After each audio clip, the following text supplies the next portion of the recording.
كلام في التصميم هو بودكاست من تقديم ليوان يستكشف مواضيع التصميم المعاصر في الشرق الأوسط وخارجه، ويربط أصوات المصممين المبدعين المحليين مع العالميين لتشجيع التعاون ومناقشة الأمور الإبداعية والثقافية والفكرية.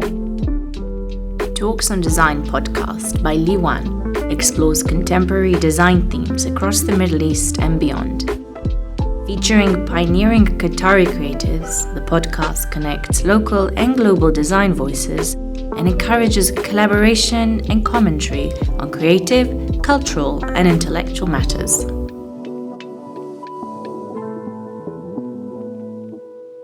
Hi, I'm Victoria Cosgrove, and I am one of the curators here at the 321 Qatar Olympic and Sports Museum. And I am sitting in conversation with Bouthayna Al Muftah, who is the artist who spearheaded and created the beautiful World Cup posters for the FIFA 2022 World Cup, among many other fantastic artworks. And Bouthayna, would you like to take a second to introduce yourself? Thank you for having me. I'm happy to be here and to talk to you about, my process and my artistic practice. I'm a Qatari artist based in Doha, and let's start. We're actually going to start by asking you about your artistic practice and just about kind of how you came into this path. So if you wouldn't mind, the first question is, can you explain why you became an artist? Well, art has always been a hobby of mine ever since I was a little girl. And just even at school, creative classes were always ones that attracted me, that I enjoyed. And I loved making things using my hands, creatively. So it was in me from a very young age. And then slowly kind of evolved over the years in high school and then at university. So I never really thought about what I wanted to be when I grow up.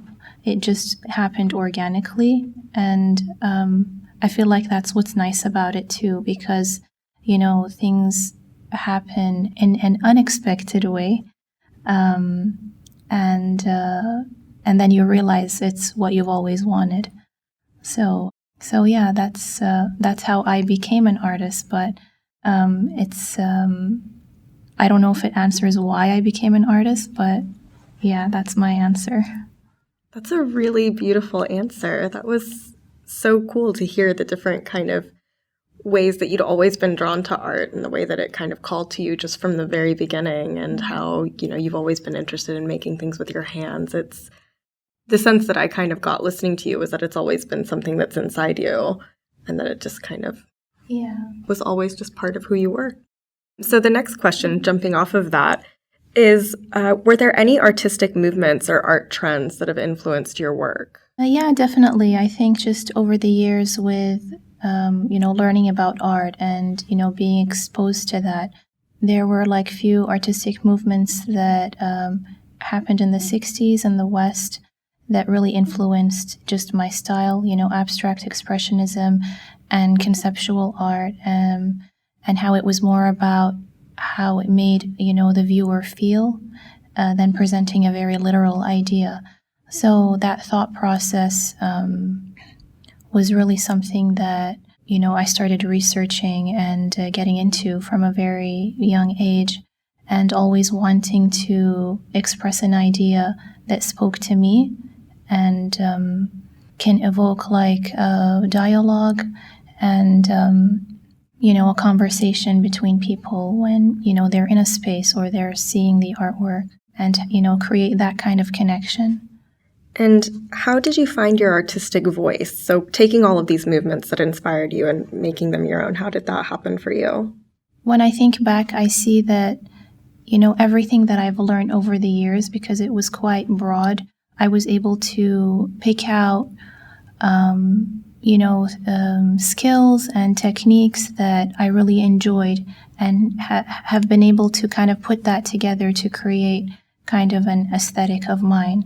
So I do have a background in printmaking, and then there's analog photography as well, and I really enjoyed creating photograms in the darkroom, and screen printing, all types of printing, monoprinting, and that was also something I became very interested in. And then at university, graphic design really helped, broaden, all that knowledge. And though it seems distant, it really helped in the growth of, that aesthetic. So I was introduced to, Arabic typography, bookbinding, and, juxtaposition of, different elements on a surface. So all of those things kind of came together at the end. And, just with my experimentations, I was able to kind of build a style that spoke to me and I connected with, and became like this conceptual idea of books and archival, and how books can take any shape or form, and expression can take different forms as well. So I was kind of able to use all of those skills to kind of put that into the artwork. And do you think that your artistic language has kind of evolved over time? Yeah, I would say that, I was able to add different layers to it, because now it's become kind of multidisciplinary in a way, with like using different mediums and, different materials. There's like a mixed media series. So I think it's definitely evolved over time, in the sense that, I've started to use different materials, and there's like a new body of work with a mixed media, and I think there are additions to that root concept, but like it's being translated in different ways using different materials, and has become multidisciplinary. That's wonderful. Thank you for sharing all of that with us, and thank you for being so willing to be personal and open up about your process and your art. I was hoping now we could take it in a little bit more and look at the FIFA World Cup poster series that you produced. So we're just going to ask you a few general questions about that, and we'd love to hear kind of how that was for you. So the first question I have for you about these posters is, can you describe what your influences were as you were developing the posters? Were you pulling from nature, looking at individuals and groups of people around you? Were there any events, any memories? What kind of became the inspiration for these posters? So at the beginning, I didn't really, I didn't want to fixate on what the outcome is going to be, but I just wanted to start somewhere, and I wanted to understand what football meant to the local community and its importance. And over time, I realized that to a lot of people, it's more than just a game. And, I wanted to understand, people's connection with it. So, I was brainstorming that, and I wanted to find something very authentic that, spoke to the local community, but also something that the global community can, relate to.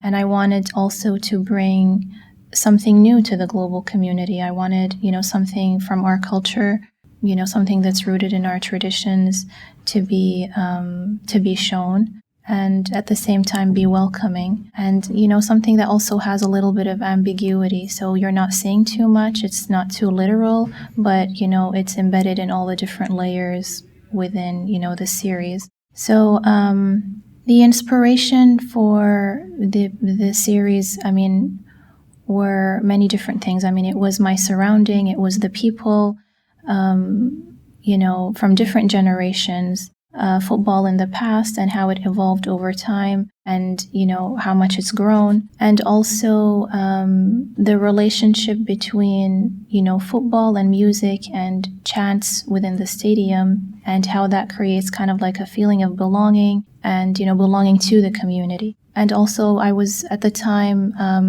working on a performance series that was related to some of my conceptual work that I wanted to, kind of embed here, because a lot of my work is, about the local culture, and, there's that root concept that ties all my work together, but it's just taking different shapes and forms using different mediums. So it's just the medium here is mostly like photography and, ink work, but, the root concept is still linked to previous research that I had done within about the local community, the family of the neighborhood, the urban planning, and that's how that's evolved over time, and how I wanted to show as well that even though we are advancing, we are still tied to those roots and traditions. So this is the inspiration for the series. For the posters also came from this performance aspect of showing that football is also an art, and in the skillful players, and being in that just open space shows you that connection with the ball and the land, and we're not showing anything man-made. It's just big areas of sand and water. So there is also that peaceful kind of like dream-like element to it. Wow, that was a great answer. So keeping in mind all of these different elements you mentioned and all of the different sort of feelings and expressions that you wanted to bring to these posters, how do you know when a piece is finished? How could you feel when these images were ready? I think for this series, the series that I created for the World Cup and all my other work, I don't know, it would be hard to say. It's just a feeling that you have, that that there isn't something missing right now. And because I think sometimes you have to leave something for a bit and then come back to it with fresh eyes to see whether it needs an additional element, or it's what's there is enough. So I would say that this is a question that's hard to explain, but you kind of feel like, okay, I think I have enough on there and it's ready to be shown.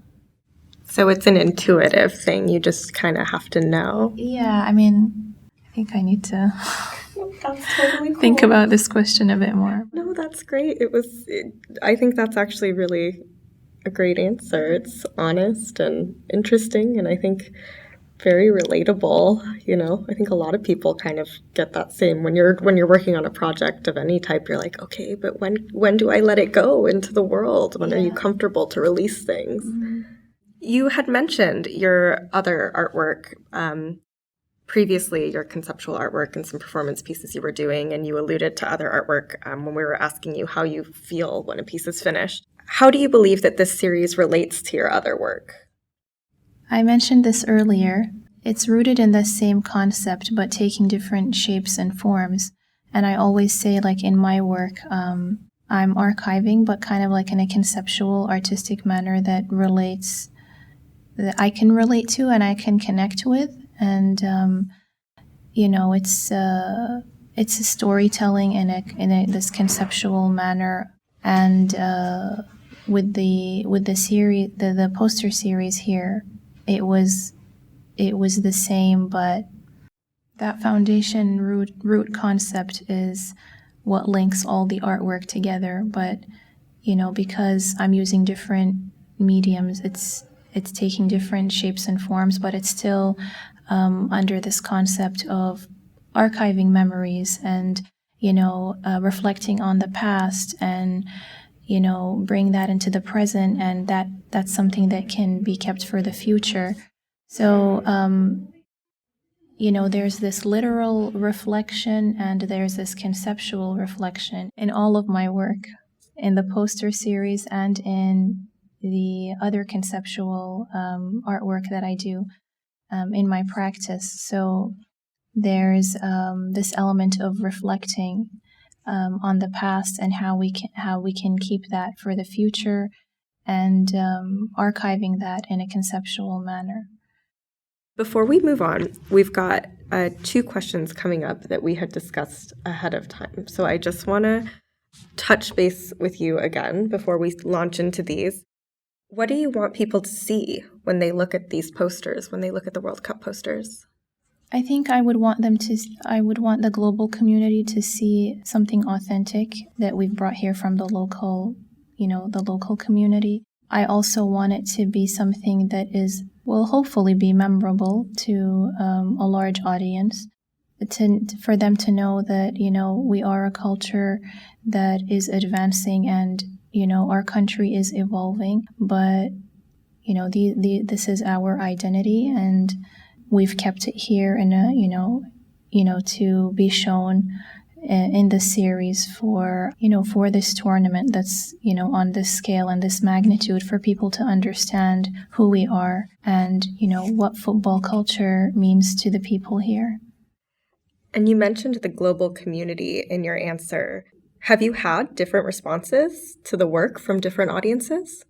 I think generally people from different backgrounds have been able to understand the message.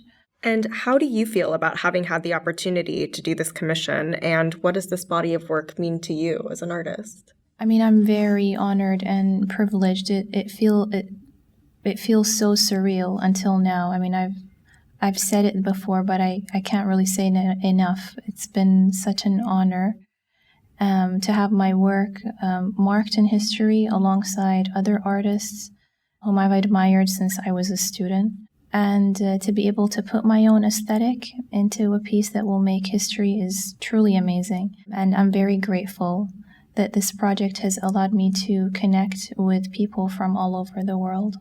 And taking it back into a little bit more of the broad, before we finish out, what do you believe are some of the most important aspects of creating great or even meaningful art?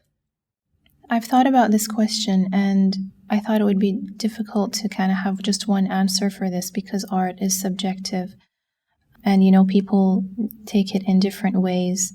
And I think what's important is that the artist is happy with the message that they're communicating, and that, it sparks dialogue and discussion between artwork and viewer. And I think that's always interesting to hear people's different views and, seeing it from different perspectives. So I think that's how we can see that, art is meaningful because of its effects on, the people in general.